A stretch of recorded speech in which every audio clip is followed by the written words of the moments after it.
the Lavender Witch and the Captain. Kelvin, the Lavender Witch, stood firm amidst a howling vortex of ancient power. She wrestled with the shadowy Aztec spirits, throwing bolts of lavender-hued magic that sizzled and snapped as they hit the enemy ranks, knocking them back in waves.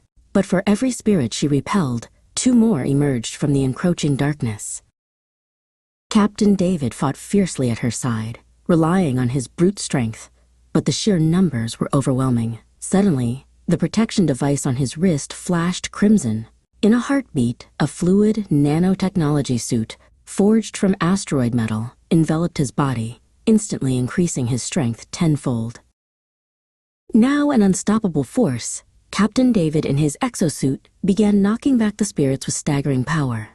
Meanwhile, Kelvin summoned 3 spinning tornadoes of vibrant purple wind, while the goddess Hecate rained down brilliant streams of chilling blue fire and winds.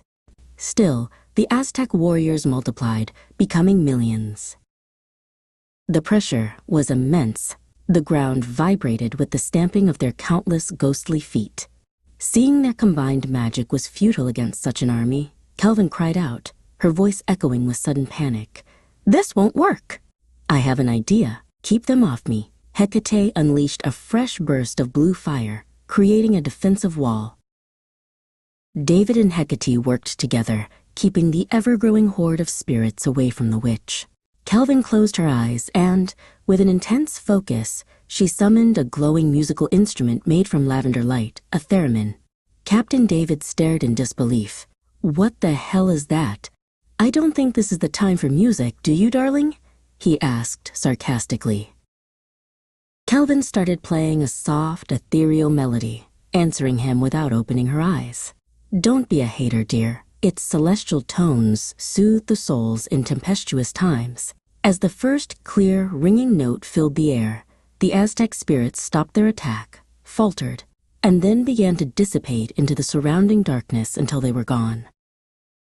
The sound faded. A moment of silence passed, broken only by a soft chime as a floating, mystical brass lamp drifted towards Kelvin. It stopped right in front of her chest and shot a blazing ray of light that pierced through her, instantly filling her with a warm, golden power.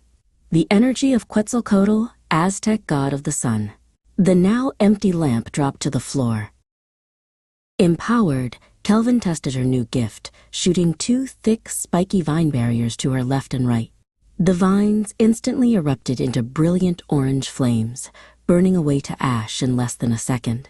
David deactivated his massive nanotech suit, the metal receding back into his device, and Hecate gently floated over, landing next to him. "Thank you, Kelvin and Captain David," Hecate said, her voice soft but strong. "I must ask you for one more task. It is extremely dangerous. You could end up getting stuck here forever." She paused, a solemn look in her eyes. "However, if you succeed, for you, Kelvin, I give the power of the moon, and David, you will receive my legendary Athame dagger."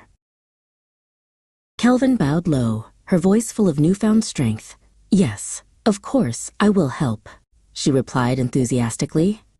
Hecate nodded, relief visible on her face. "It is next to Pehua, the Aztec god of the ashes, who is responsible for all this.